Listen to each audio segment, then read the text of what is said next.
I suffer from pseudo folliculitis. I think I can never say it. Barbe. Pseudo Barbe. AKA razor bumps. Welcome to Homemade. I'm Shannon Cason. My hair grows how I talk. Very slow. All my life. I've never had a true afro, ever. It kind of just grows about this much, then it stops. But the hair around the sides by my ears, it does grow and grow and grow. And if I let it grow, it kind of looks like a UFO-shaped afro. Like it's low here and then it grows out here. Kind of looks strange. I do remember noticing my first haircut. My hair was in the style that I just talked about, like a UFO-shaped fro. And I guess my dad finally remembered that he needed to cut my hair. I remember looking in the mirror after the haircut, and I was shocked that I looked so good. I never thought of myself as a good-looking person. But after that cut, I remember saying to myself, damn. Well, I was a kid. I probably didn't say damn. I said, like, gosh, not bad, not bad. I'm decent. And to this day, I still go through that process. I let my hair, I let it grow out, and I look a little crazy for a little bit. Then I get it cut, and I think, damn, I'm decent.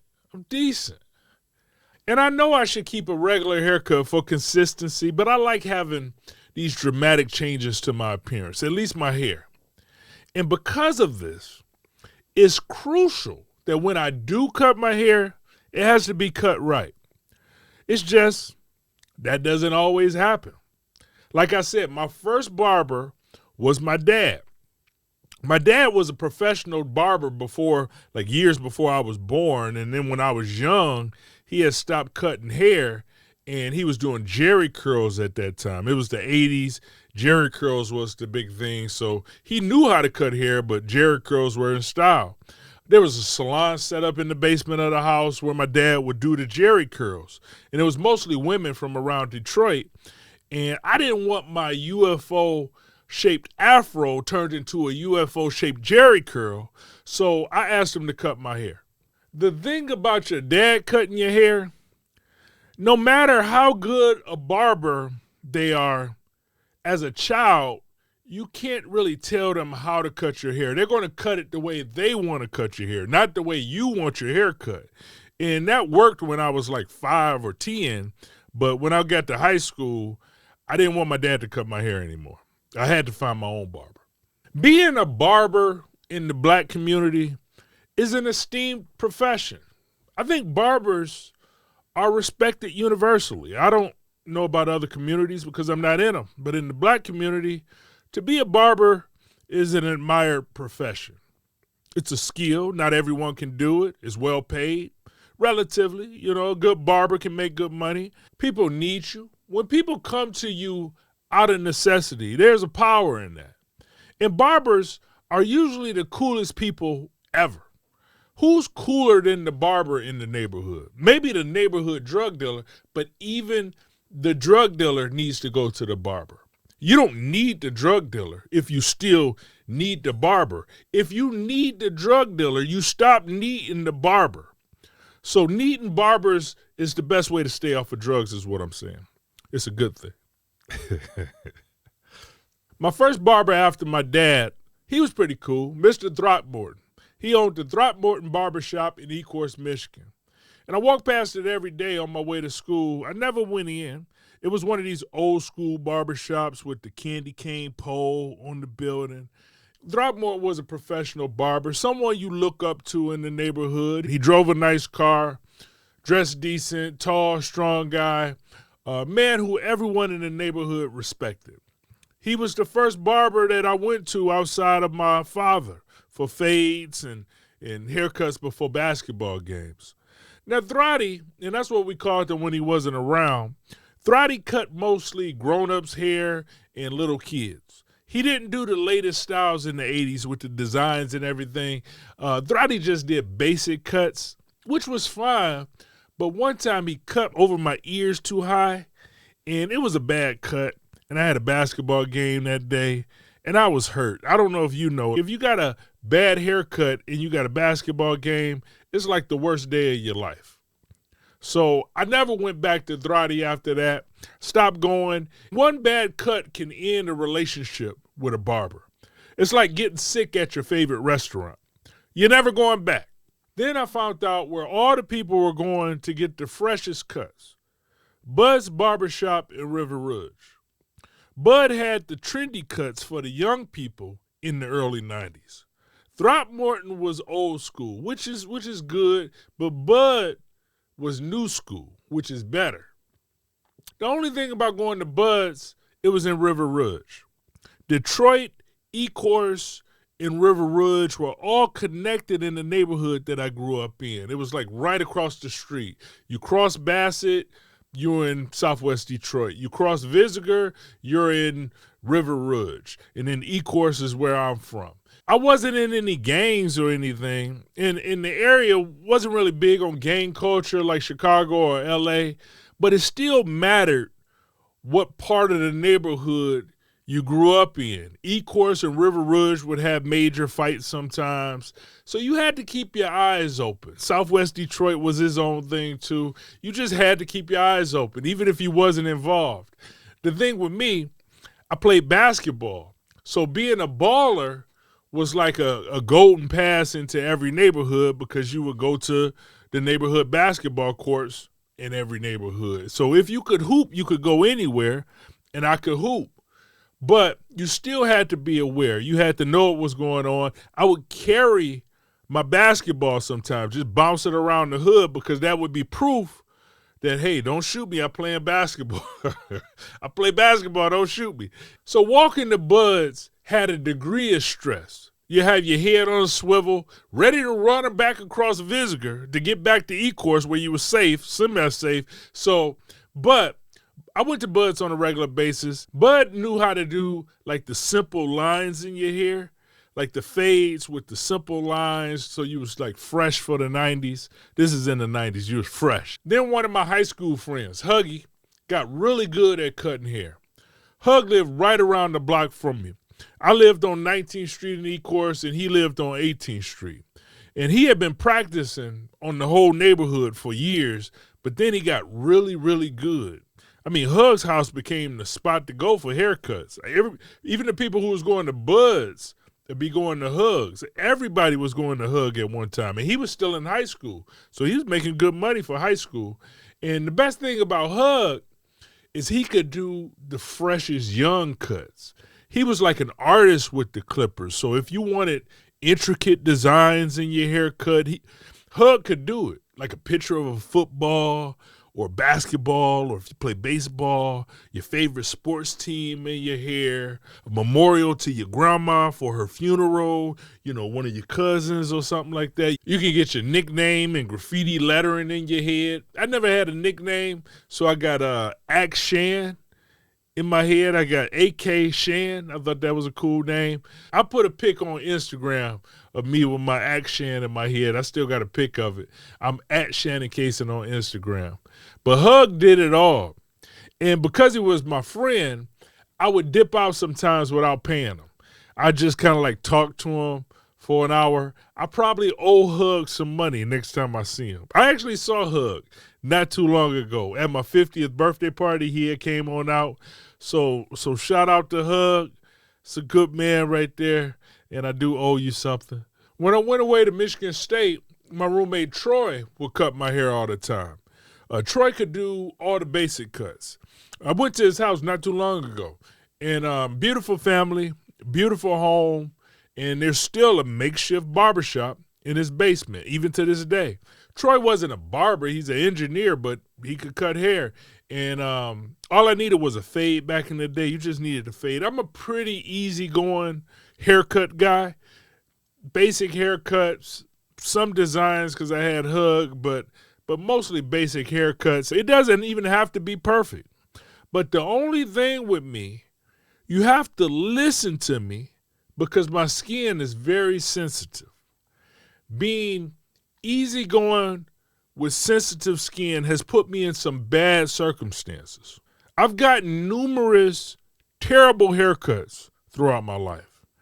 And I just live with them until the hair grows back. It's no biggie. There was this one time I went to a Dominican barbershop and I told the guy what I wanted. I had a beard and I don't know what he heard, but I got up from the chair and I didn't even notice myself.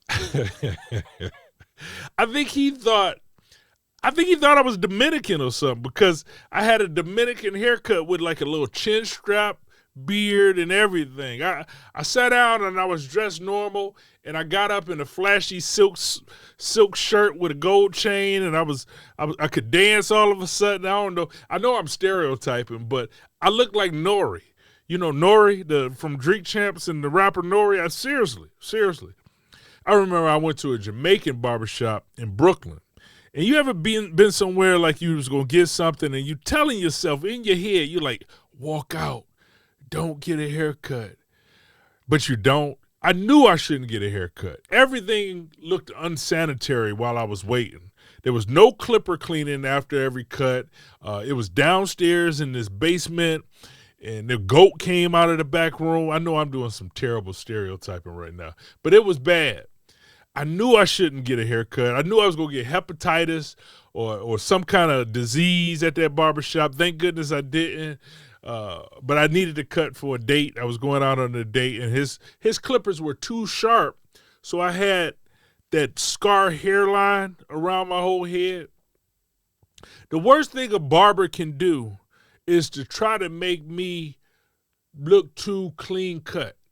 I have very sensitive skin, like very sensitive. I'm light-skinned, super sensitive skin. I was in Oakland once, and Oakland had a really nice, high-class, highfalutin barbershop. All the barbers were good barbers. They were great barbers. But I was telling my barber that I have sensitive skin and to not cut too close, but he was just too cool to listen. He was dressed cool. He was talking cool. He was on his phone cool.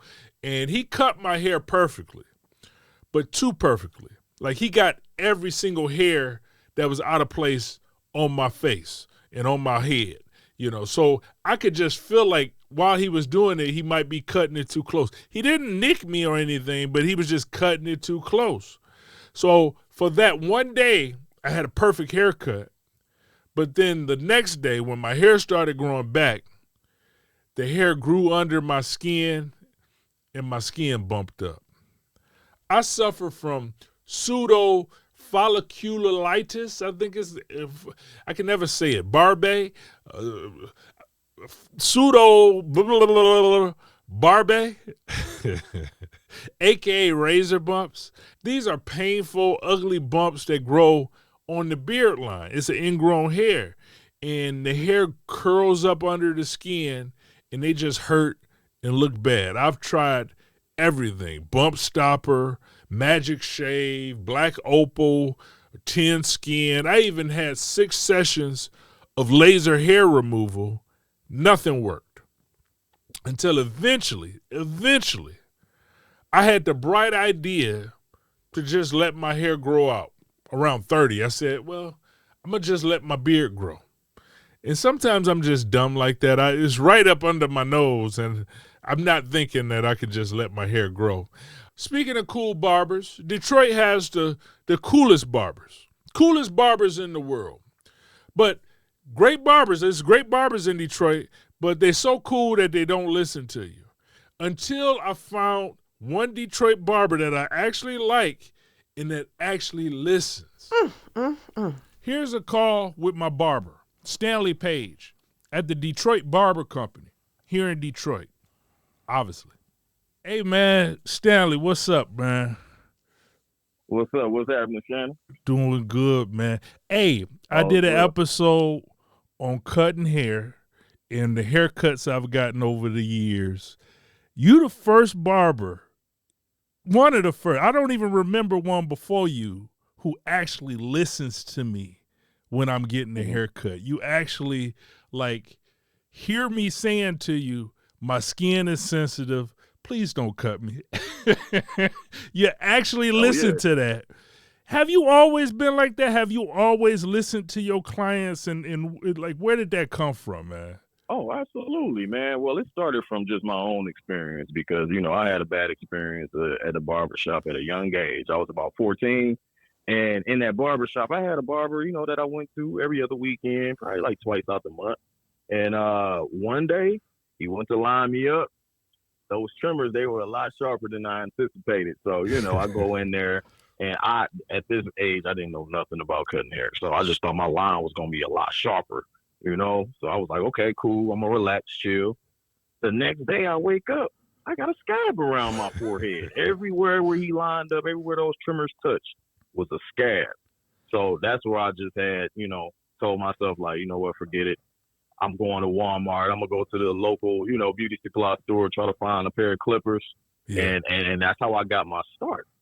So when it comes down to like just my own experiences, that's why I felt like, you know what, I'm not going to do that when I become a licensed professional because I understand how that felt. And I don't want that for the people that's coming in because it's all about protection, making sure that client is taken care of, making sure that you're listening to what they want first and foremost. And, making sure that everything is sanitary and clean to the point to where you don't have any issues with razor burn, cuts, nicks, things of that nature that will make that person's skin uncomfortable. So, yeah, it started from there, man. So I had my own experience. I'm like, you know what? It got to be a better level than that. So let's go ahead and, do things the right way. And that's really what made me want to make sure that I take care of my clients, my own personal experiences, man. No, that you saying the thing because you saying like the key word for me is professional. And I feel that from the experience with you, it's like you really listening. What do you want? This, that, and the other. And because for me, I just want a grown man haircut, and I do get razor bumps. I talk about myself. I'm light skinned, so I get the sensitive skin, or I get the razor bumps. And you really listen and really be a little lighter, and know that you don't have to go super close. I'm not looking for to go to the club with the super scab line around my head like you just said. So I appreciate it, man. I appreciate it. What's your take on the cost of the haircuts nowadays? I mean, I grew up with it was the $20 cut for the longest. It was the $20 cut. And then after some time, it just became an extreme amount for some cuts. What is your take? Because I know it's a professional career and it's a respectable career. Yeah. That's what I talk about on the podcast. But what's your take on the jump in cost now for the haircuts? So honestly, there was a noticeable jump because, like you said, the typical haircut went from 20 to about 35 to 40, and now you get some fades at 45, $50. It's like 50, 60 is what I think in my head, just starting, and then it may go up from there depending on the shop that I'm in. Yeah. But I think that's due to the obvious. We can start with inflation. We can start with that. Just the amount of things, the dollar doesn't stretch as far as it did in the 90s, 80s, and so on. But I do think at the same time that just the consumer aspect of everything, like, everybody's on the gram, TikTok, they want to look like the superstars that they see when they scrolling through their phone. And a lot of the time that added experience, that added service, that preparing the skin. So there's a lot more that goes into the art frame of being a professional licensed barber these days. So, we got to incorporate more in order to get that look that they want. But a lot of it has to do with vanity now, man. We got guys that get the enhancement. We got guys that, even want to get the male toupee that they have now. They call it a man unit that they can glue to the top of your head. So, it has evolved over time. People want more detailed looks. That's why I think the price comes from. But I do think that, too, another thing I want to touch on is your experience has to reflect that price, right? Like, you can't just go in somewhere and, I'm going to sit you down, I'm going to line you up, wipe some alcohol on your forehead, and I'm going to send you out of there. You want that person to feel relaxed. So if your experience level don't match that price point, you shouldn't be going to that barber. You know what I mean? No, I agree You got to be 100%. able to give, yeah, you got to be able to give that quality along with the price, because if it isn't reflective of what you're charging, then what we doing? You know? No, I So can yeah, feel you on that because my haircuts with you is like a beautiful location that I'm in. I see that you have all the best equipment. It's just a good experience. We got the hot towel, we got just the whole ordeal. And then it's like an experience. You've gone in, you've had an experience. You one of the best barbers, man. From my appreciate it. standpoint, and that I've experienced over the years, over my 50 years, I'm like, man, Stanley at the top. And I always giving you credit. Like a lot of times I'm talking to people, I'm like, man, my barber, even though I just have a bald head and a beard, but the experience is Yeah. what I'm talking about. So how can people find you, man? How can people, if they want to come and have the same experience, how can people Well, if they find you? want to find me, obviously, social media, everybody's on that. I'm on Instagram as Duna the Barber. So, Duna the Barber, DOONATHEBARBER. So you can find me on Instagram. My man. Also, we do have a website that people can click on. It's DetroitBarberCompany.com. We have a list of locations. I'm at the Grosse Point one. So, just go on the website. It's definitely easy to get through. Couple of clicks, you have your appointment made. You got that time, and you can come on in and see me. My man, one of the best ever. I appreciate you Appreciate taking you, a Sam. few seconds with me, man. Oh, anytime, man. Call me anytime. This ain't gonna be the last time we talk. No, you might be a reoccurring character. You might be a reoccurring character, man. I appreciate you. Hey, stay warm out there. Sure will, Make man. them You do the kids same. shovel the snow. You ain't got to shovel no snow. Oh, you already know. Thanks a lot, brother. All right, man. I'll talk to you in a little bit. All right, now take care. All right, peace. Mm, mm. Now that's homemade.